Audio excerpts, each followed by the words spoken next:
ॐ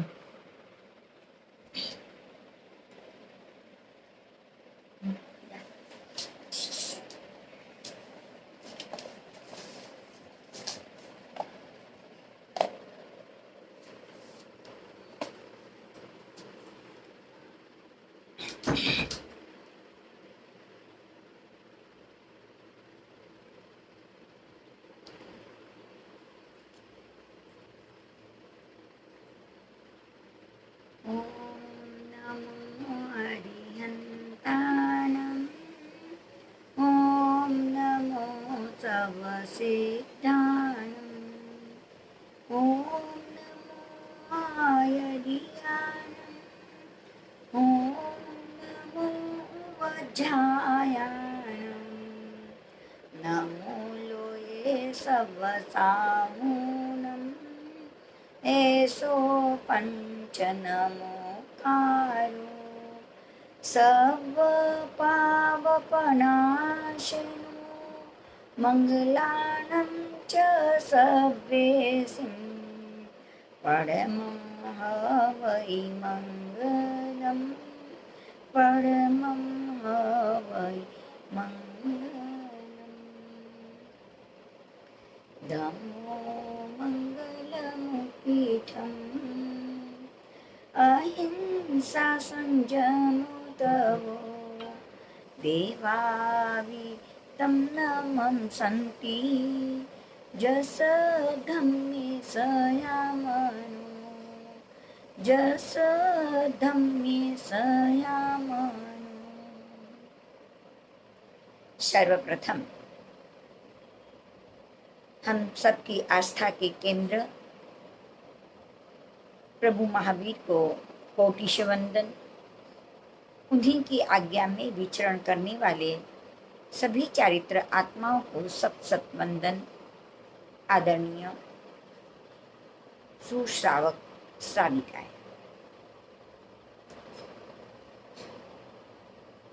जय जिनेन्द्र। सदग्रस्त का जीवन किस प्रकार से हो,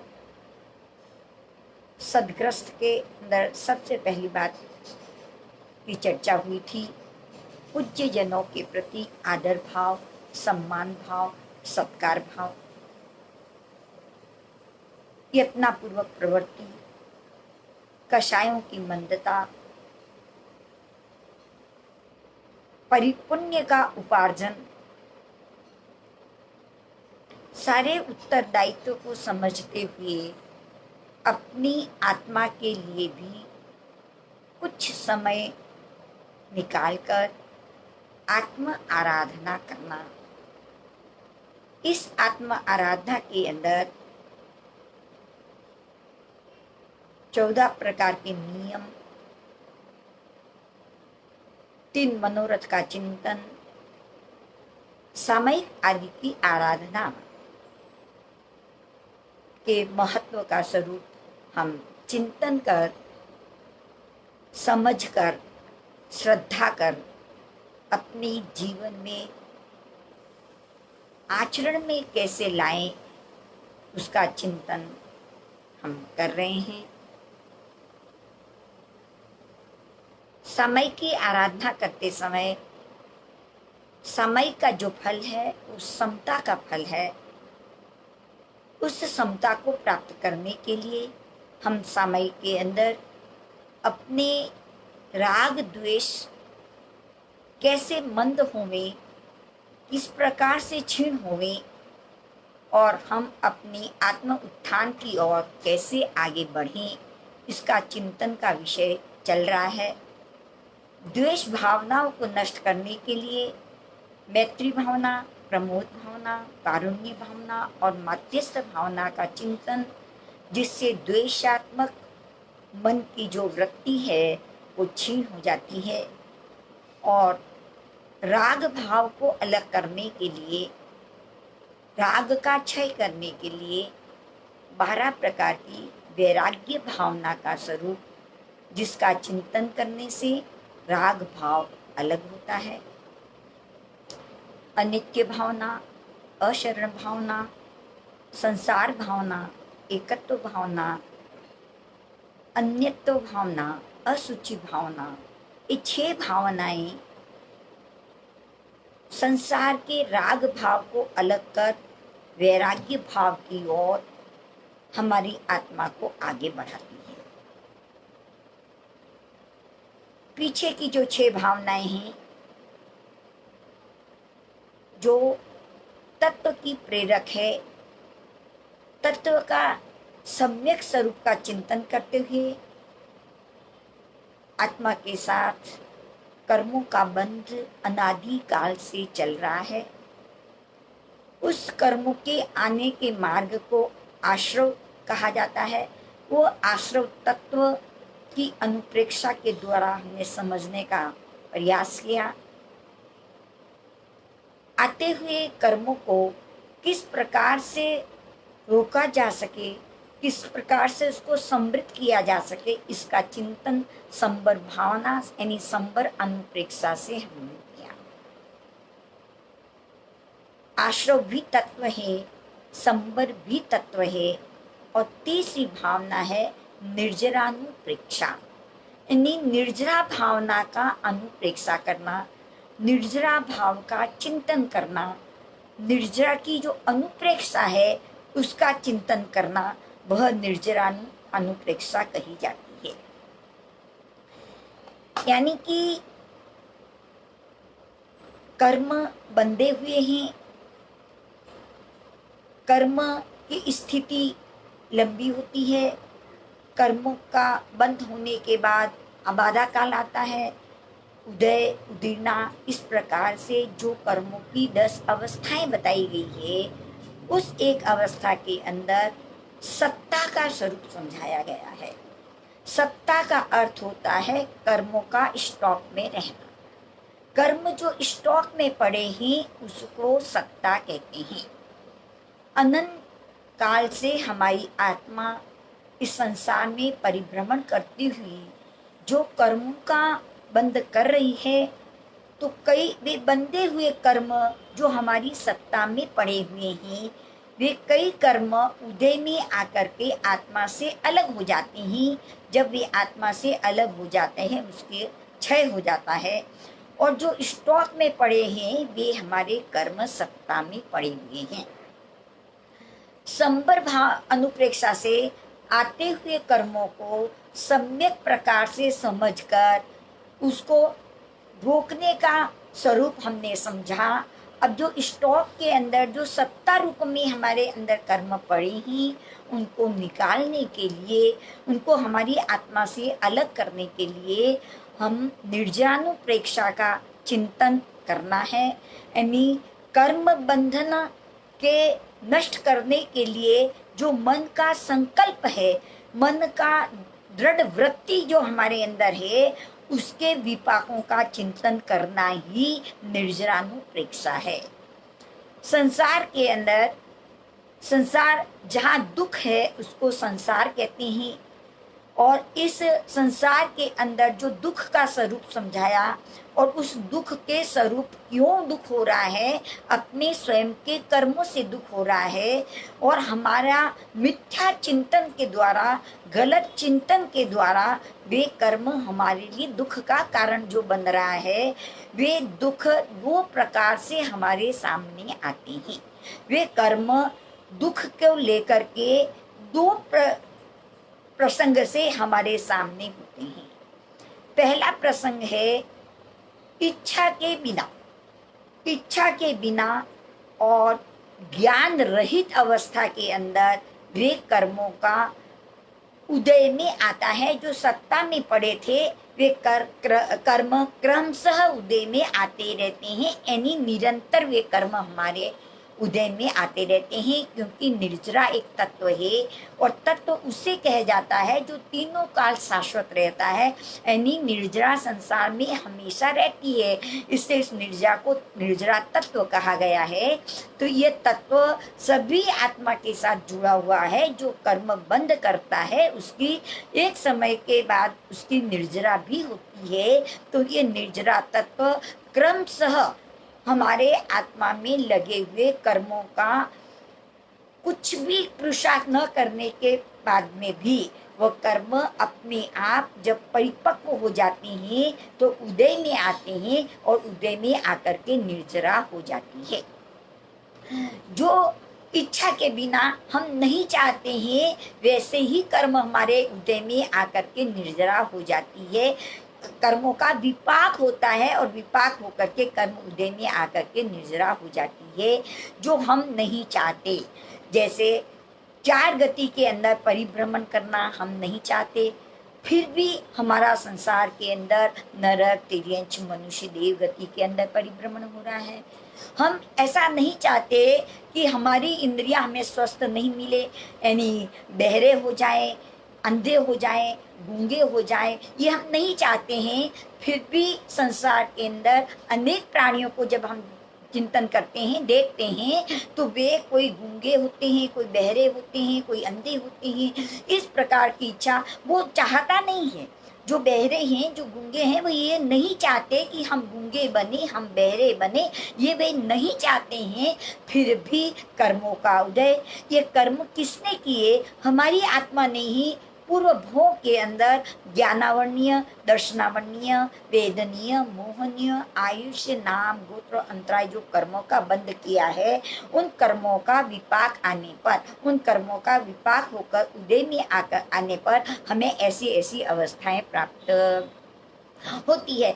हमें इसकी इच्छा नहीं है कि हम बहरे बने, हम गूंगे बने, ये हमारी इच्छा नहीं है। हम गरीब बन जाएं, हमारे पास कुछ भी नहीं है, ये भी हम नहीं चाहते। हम काले कलूटे बन जाए, ये भी हम नहीं चाहते। ये हमारी ऐसी इच्छा नहीं है बनने की। फिर भी हमारी आत्मा अपने कर्मों के अनुसार कभी गूंगा, कभी बहरा, कभी अंधा, कभी गरीब, कभी अमीर, कभी ये चार गति के अंदर परिभ्रमण में, नरक गति, तिर्यंच गति में स्वतः ही जाना पड़ता है उस कर्मों को भोगने के लिए। यहाँ पे इच्छा भी नहीं है और इसका हमें ज्ञान भी नहीं है, क्योंकि ये क्यों हो रहा है इसका ज्ञान हमको नहीं है, क्योंकि हमने अभी तक कभी चिंतन ही नहीं किया कि ऐसा क्यों होता है। तो ये चिंतन जब हम करेंगे तो हमारा विकास होगा। पर चिंतन न होने से, हमें इसका सम्यक रूप से ज्ञान न होने पर ऐसे जब कर्म उदय में आते हैं तो हम न चाहते हुए भी उन कर्मों को हम क्या कर रहे हैं, भोग रहे हैं। ऐसी वृत्ति का समाधान नहीं होता। इस ऐसा हमारा उदय क्यों हुआ, इस वृत्ति का समाधान न होने के कारण से हमें वो जब उदय में आता है तो हमारे में अरुचि पैदा होती है।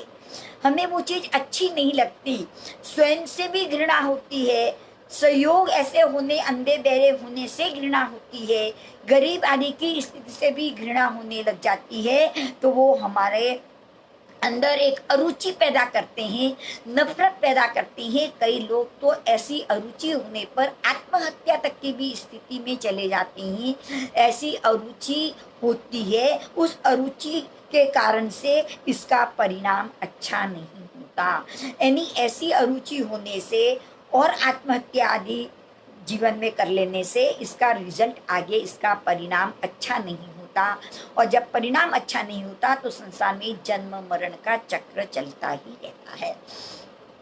दूसरा है इच्छा के अनुसार ज्ञान सहित जो प्राप्त हमने किया है, इच्छा के अनुसार प्राप्त करना हम नहीं चाहते हैं, परंतु हमारी अंदर जिनवाणी को समझते समझते, प्रभु की देशना का चिंतन करते हुए, प्रभु की वाणी को सम्यक है, ये वितराग की वाणी है, ऐसा चिंतन करते हुए अपनी इच्छा के अनुसार ज्ञान सहित प्राप्त जो करते हैं।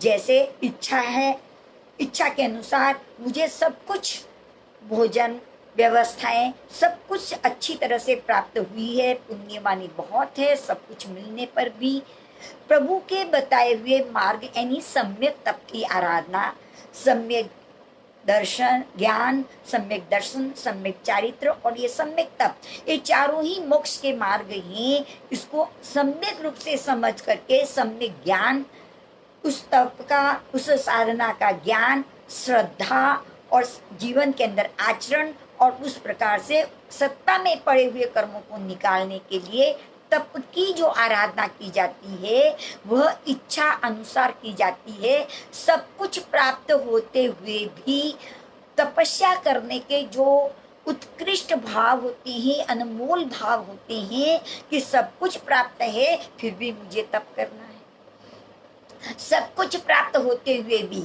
ये डनलप की गाड़ियां, ये पंखे, ये एसी, ये सारी चीजें प्राप्त होने के बाद में भी ऐसी इच्छा जिसके अंदर से जागती है कि मैं संबर की साधना करूं, मैं पोषण आदि करूं, तो नीचे संथारा बिछा करके अपने आत्महित के लिए, अपने कर्म निजा के लिए इन सारी चीजों का जो त्याग करता है, वह त्याग की भावना से या इस प्रकार की अपनी इच्छा से और सब कुछ धन, पैसा, परिवार, शरीर सुव्यवस्थित सारी कुछ मिलने के बाद, सब कुछ प्राप्त होने के बाद स्व इच्छा से इसका त्याग कर मुनि व्रत को जो धारण करता है, मुनि व्रत को जो अंगीकार करता है, वह स्व इच्छा से त्याग कर रहा है।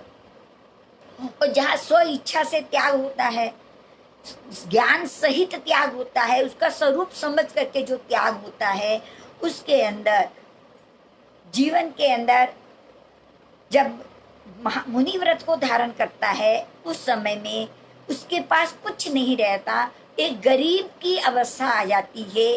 सम्यक प्रकार से समझने के लिए बातें की जा रही है, चर्चा की जा रही है कि वह मुनि गरीब हो जाता है। जैसे गरीब के पास कुछ नहीं है वैसे मुनि के पास में भी कुछ नहीं है, उस अवस्था के अंदर वो गरीब हो जाता है। सब कुछ प्राप्त होते हुए भी जब त्याग की भावना बढ़ जाती है, तप की भावना जब बढ़ जाती है, उसको सम्यक प्रकार से उस गरीब अवस्था के लिए, दोनों गरीबों में बहुत अंतर है। वह अपने पहली अवस्था जो बताई थी अपने पूर्व कर्मों के अनुसार है और यहाँ पे स्व इच्छा के अनुसार है। ज्ञान सहित उसको त्याग करके उस मुनि व्रत को धारण करते हैं, उस भावों के अंदर आनंद की अनुभूति, प्रसन्नता। कभी भी आप मुनि दर्शन के लिए जाएंगे तो मुनि को जब पूछते हैं कि सुख आता है हृदय, तो कहते हैं आनंद ही आनंद है, आनंद ही आनंद है। इसका अर्थ कुछ नहीं होते हुए भी आनंद ही आनंद है। तो स्व इच्छा से जिसका त्याग किया जाता है, उस इच्छा के अनुसार जो सद्वृत्ति होती है, इच्छा के अनुसार जब करते हैं तो वो सम्यक वृत्ति होती है। और जहाँ सम्यक वृत्ति होती है उसका परिणाम बहुत ही आनंददायक होता है, यानी कुशल होता है। और आनंददायक जो परिणाम होता है वह परिणाम अपनी आत्मा को आनंद देता है। अब इन दोनों वृत्तियों को परमात्मा समझा रहे हैं कि निर्जरा की अनुप्रेक्षा के अंदर हमें इसका चिंतन करना है कि निर्जरा के अंदर हम पहली वृत्ति के अंदर जो हमारे कर्मों के उदय से न चाहते हुए भी निरंतर जो प्राप्त हो रही है उसका वृत्ति का समाधान करें, और स्व इच्छा से ज्ञान सहित जो वृत्ति कर रही हैं उसके अंदर अपनी साधना को, अपने तप त्याग को विशेष उत्कृष्ट रूप से बढ़ाते हुए, उसको भोगते हुए श्रेयस्कर बने, आनंदित बने, सर्वश्रेष्ठ प्रवृत्ति कर रहे हैं ऐसा अनुभव करें। ऐसा चिंतन करना निर्जरानुप्रेक्षा कहलाता है। यानी अपनी वृत्तियों को दृढ़ करने के लिए, मन के चिंतन करने के लिए इन दोनों के स्वरूप को, पहली वृत्ति भी और दूसरी वृत्ति को समझ करके विशेष रूप से कर्मों की निर्जरा करना, विशेष रूप से कर्मों का क्षय करना और अपने आत्म भावों की ओर, स्व की ओर आगे बढ़ना, इसका नाम है निर्जरानुप्रेक्षा। यानी निर्जरा की अनुप्रेक्षा करना, निर्जरा का चिंतन करना। निर्जरा का अर्थ, निर्जरा का एक अर्थ होता है जर्जरित हो जाना। जो आत्मा के साथ अनादिकाल से जो कर्म बंधे हुए हैं उन कर्मों का जर्जरित हो जाना, कर्मों का आत्मा से अलग हो जाना, उसका नाम है निर्जरा तत्व। उस निर्जरा के अंदर सत्ता में जो पड़े हुए हैं उन कर्मों को ला करके पूर्ण रूप से क्षय न करते हुए आंशिक रूप से जो जर्जरित होते हैं, उस कर्मों का जर्जरित होना, आत्मा से आंशिक रूप से कर्मों का अलग निकल जाना, ऐसी वृत्ति को निर्जरा कहते हैं।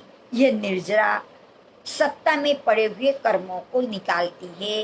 यानी सत्ता के बाद जब उदय प्रारंभ होता है और कर्म जब तक उद्यावलिका में नहीं आता, उस कर्मों को ला करके उदीर्णा के आदि द्वारा उन कर्मों का विशेष रूप से निकाल देना, वह विशेष निर्जरा का कारण, और उदय में आकर के प्रकृति के अनुसार अपने आप से कर्मों का अलग हो जाना, ये विपाक सविपाक निर्जरा है। यानी हमारे कर्म उदय में आते हैं और कर्म उदय में आकर के अगर हम सहन शक्ति नहीं बनाते हैं तो वो कर्मों की जो निर्जरा हो रही है उसके अंदर वो हमारे लिए पुनः आश्रव का कारण बन जाता है।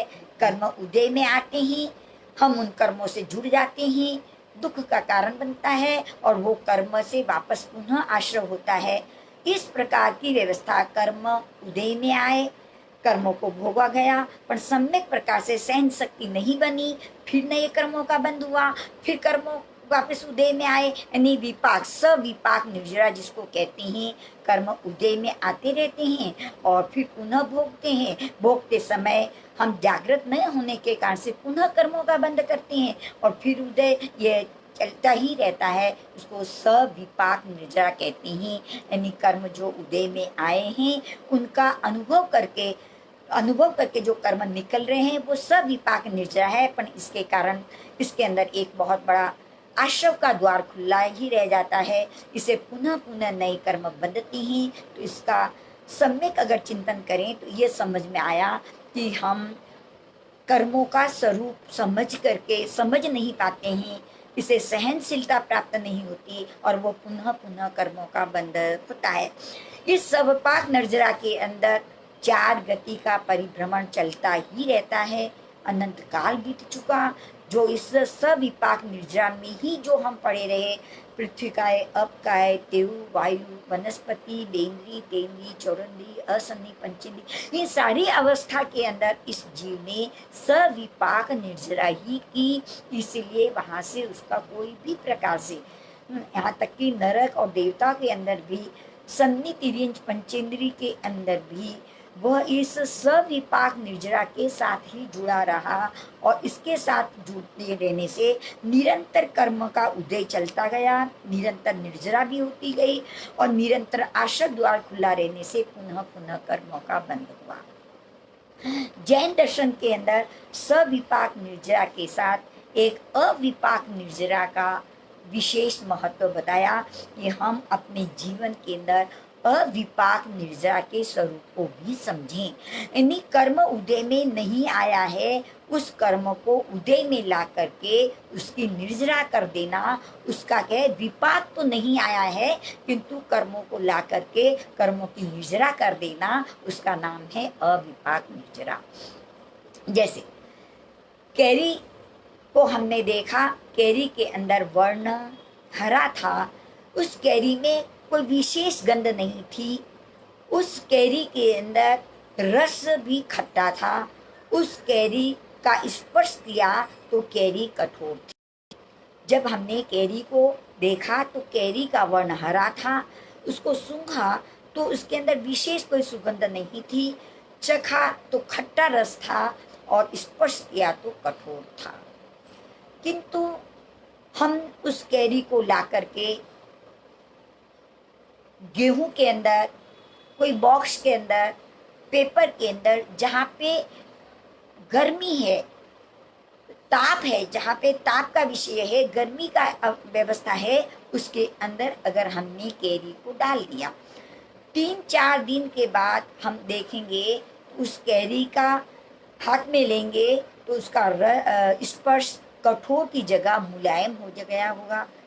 उस रस के अंदर जो खट्टा रस था वो मीठा रस के अंदर परिवर्तन हो गया, जो गंध थी वो सुगंध के रूप में परिवर्तित हो गई और जो वर्ण था, हरा वर्ण था, वो पीले के अंदर परिवर्तित। इसका अर्थ उस कैरी को हमने उस गर्म अवस्था के अंदर, उस ताप के अंदर उसको अगर रखा गया तो उसका वर्ण, गंध, रस और स्पर्श सारा का सारा क्या हो गया, परिवर्तन। ठीक वैसे ही जो हमारे कर्म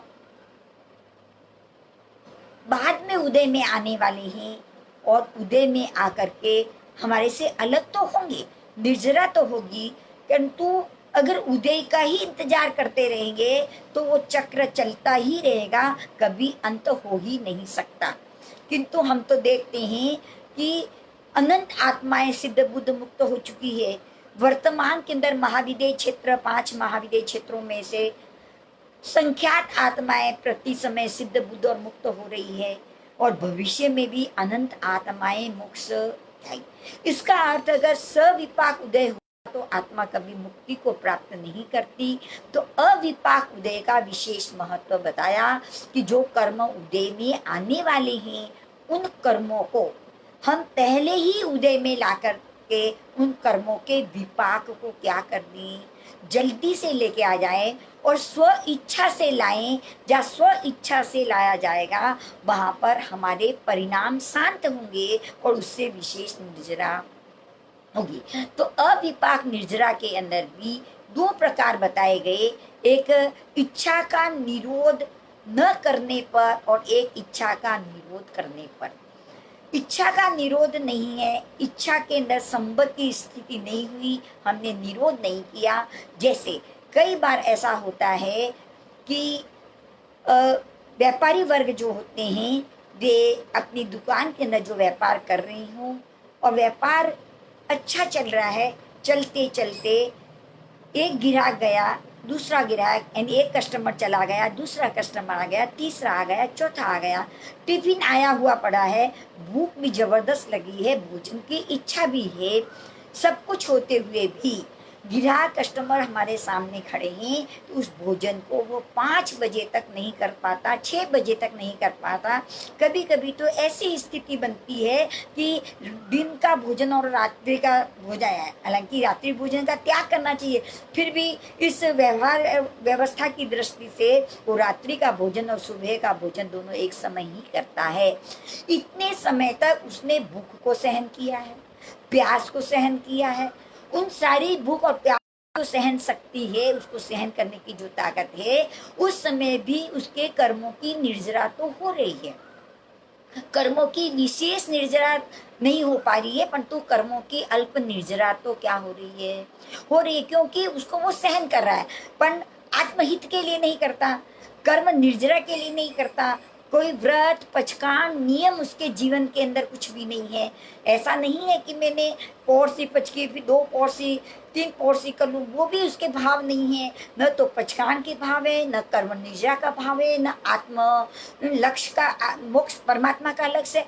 कोई भी लक्ष्य न होने से वो इतने समय तक उसने आहार पानी ग्रहण नहीं किया, तो निश्चय आहार पानी ग्रहण न करने से उसकी निर्जरा तो हुई, क्योंकि उसने सहन शक्ति तो बनाई, पर बहुत अल्प निर्जरा हुई। इतनी अल्प निर्जरा हुई कि करोड़ों वर्षों तक साधना ऐसी इच्छा रहित साधना करने पर करोड़ों वर्षों के अंदर जितने कर्मों की निर्जरा नहीं कर पाता है, इतने सहन शक्ति बनाने के बाद में भी वो अपने कर्मों की निर्जरा सम्यक प्रकार से नहीं कर पाता है और उससे फिर संसार ही बढ़ने का कारण बनता है। और यहाँ पे अविपाक निर्जरा के अंदर जो बात बताई गई वह इच्छा सहित, इच्छा के अनुसार संबर की भावना से, यानी इच्छा का निरोध करके संबर की भावना से सम्यक रूप से पुरुषार्थ करके आत्मलक्षी बन करके विशेष कर्मों को पृथक करता है, विशेष आत्मशुद्धि करता है, वह अविपाक निर्जरा इच्छा अनुसार की जाती है। और यहाँ पे इतने समय सहन शक्ति बनाते हुए भी अल्प कर्मों की निर्जरा होती है। और वहाँ पे सम्यक रूप से चिंतन करने पर, सम्यक रूप से व्रत पचकान सहित आत्मलक्षी बन करके इच्छा का निरोध, यानी इच्छाओं का संबर आदि करके निर्जरा होती है वह विशेष लाभदायक और सम्यक प्रकार से होती है।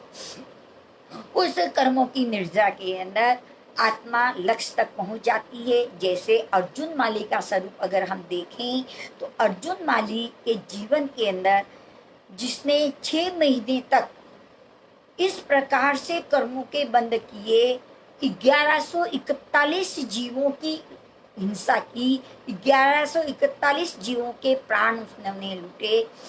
उसका कारण एक तरफ कहते हैं कि एक पंचेंद्रिय जीव की घात करने वाला भी नरक में जाता है। अगर हम चिंतन करें तो 1141 जीवों का प्राण लूटने वाला वह नरक में 1141 बार जाना चाहिए, किंतु उस आत्मा को सेठ सुदर्शन जैसे श्रावक रत्न की सहयोग हुआ और ये सारा सहयोग होने के बाद प्रभु महावीर के पास पहुंचे। प्रभु महावीर ने इस अविपाक निर्जरा के स्वरूप को समझाया कि कर्म जो बांधे हैं उन कर्म को किस प्रकार से जर्जरित किया जा सकता है और उस अविपाक के स्वरूप को इच्छा सहित संबर की आराधना सहित जो अविपाक के स्वरूप को परमात्मा ने उस अर्जुन माली को अच्छी तरह से उसके रग रग के अंदर रमाया। उस बात को सम्यक प्रकार से समझते हुए जब अर्जुन माली ने उस आराधना को स्वीकार किया, सम्यक रूप से उस तप की आराधना को स्वीकार किया और वो स्वीकार करते हुए क्षमा आदि 10 भावों को अपने आत्मा में जागृत करते हुए उस सब अविपाक निर्जरा जो संबर की साधना के साथ हो रही है और वहां पर साधना के साथ विशेष उपसर्ग उसके सामने आए, कोई धक्के दे देते थे, कोई मारते थे, कोई आहार नहीं बहराते थे, इस प्रकार का जो वर्णन मिलता है अंतकर सूत्र के अंदर, उसको सम्यक रूप से समझ करके उन आत्मा ने अपने विशेष कर्मों की निर्जरा के लिए 6 महीने के अंदर जो कर्म बांधे थे उन 6 महीने के अंदर बांधे हुए कर्मों को 6 महीने में ही अपनी सम्यक रूप से निर्जरा का साधन, निर्जरा के स्वरूप को समझते हुए उन आत्मा ने अपने जीवन के अंदर उस साधना को उतारा और उस उत्कृष्ट साधना को करते हुए 6 महीने में सारे कर्मों को की निर्जरा करके, यानी निर्जरा के साथ विशेष क्षय हो गया, आंशिक रूप से नहीं। जब अविपाक निर्जरा प्रारंभ होती है तो विशेष रूप से कर्मों की निर्जरा प्रारंभ हो जाती है और वो विशेष रूप से कर्मों की निर्जरा करते करते अपने लक्ष्य तक पहुंच गए। इसका अर्थ हुआ कि वे विशेष कर्म निर्जरा के अधिकारी मोक्ष अपने लक्ष्य तक पहुंच जाती हैं। इच्छा बिना जो होता है, जहाँ अगर वो मंद कषाई बने, सम्यक रूप से समझे तो पुण्य का उपार्जन कर सकता है और उस पुण्य के उपार्जन से देव आयु का बंध हो सकता है। पर इच्छा सहित जो विशेष कर्मों की निर्जरा की जाती है वो हमारी आत्मा को अपने लक्ष्य तक पहुंचा देती है। कहाँ कहाँ पर यह भी वर्णन मिलता है, ज्ञानी पुरुषों ने फरमाया है अकाम निर्जरा और सकाम निर्जरा। अकाम का अर्थ होता है इच्छा रहित जो भी किया जाता है और इच्छा रहित के अंदर मंद कषाई इच्छा रहित होकर के सम्यक प्रकार से उस साधना को नहीं कर पाता है, मिथ्या लक्ष्य से उस साधना को करता है, कुछ प्राप्ति के लिए, संसार की भावों की प्राप्ति के लिए जो उस निर्जरा को विशेष करता है वह अकाम निर्जरा कहलाती है। और सकाम निर्जरा के अंदर स्वयं की इच्छा सहित अपने आत्म लक्ष्य को बना करके आत्मा के उत्थान के लिए जो सम्यक ज्ञान, दर्शन, चारित्र, तप आदि के स्वरूप को समझ करके, क्षमा, विनय, सरलता, सत्य आदि के स्वरूप को समझ करके सम्यक दृष्टि बन करके अपने आत्महित के लिए जो विशेष निर्जरा करता है, विशेष तप की आराधना करता है, वह उसके लिए सकाम निर्जरा होती है।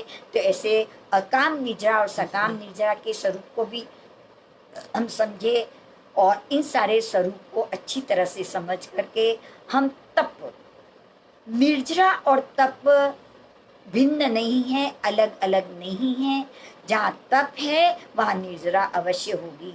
जहाँ तप की आराधना की जाती है वहाँ निर्जरा की आराधना विशेष रूप से होती है। तो तप और निर्जरा दोनों एक ही है, अभिन्नता वाले हैं।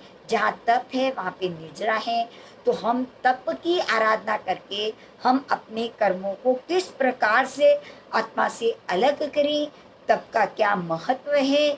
हमारा तप, सम्यक रूप से जो तप होता है वह हमारी आत्मा के कल्याण का मार्ग होता है। तो इस तप का स्वरूप हम ताप नहीं बन जाए, हमारा तप संताप नहीं बन जाए। जो तप की आराधना की जाती है वो शारीरिक दुख का कारण न बने, शरीर के अंदर अशांति का कारण नहीं बने। अगर शरीर को तपने लग जाता है तो वह तप ताप बन जाता है। और उससे भी आगे जब ये शरीर का ताप बढ़ता है तो मानसिक ताप भी बढ़ जाता है। मन के अंदर आर्त ध्यान रौद्र ध्यान की स्थिति बन जाती है तो वो संताप बन जाता है। तो तप कर्मों की निर्जरा करने का साधन है। अगर तप को सम्यक प्रकार से नहीं किया गया तो तप ताप बन जाता है और वो शारीरिक अवस्था का दुख का कारण बन जाता है। और ताप जब अधिक हो जाता है तो मन के अंदर जो अशांति का कारण बनता है, आर्त ध्यान रौद्र ध्यान का कारण बनता है, वो संताप बन जाता है। तो हमारे तप और ताप और संताप बढ़ने से विशेष कर्मों का आश्रय हो जाता है। हमको तप करना है और तप किस प्रकार से करें, तप हमारे लिए किस लाभदायक बनता है, इसका हम चिंतन आगे अवसर हुआ तो कल की क्लास में करने का प्रयास करेंगे कि किस प्रकार से हम तप करें कि हमारी आराधना तप करती हुई उस लक्ष्य तक, अपने सम्यक लक्ष्य की ओर आगे बढ़े। इसका चिंतन हम कल का जैसा अवसर होगा उस अवसर के अनुसार हम तप के विशेष स्वरूप को समझने का प्रयास करेंगे और विशेष निर्जरा करके आगे बढ़ने का प्रयास करेंगे।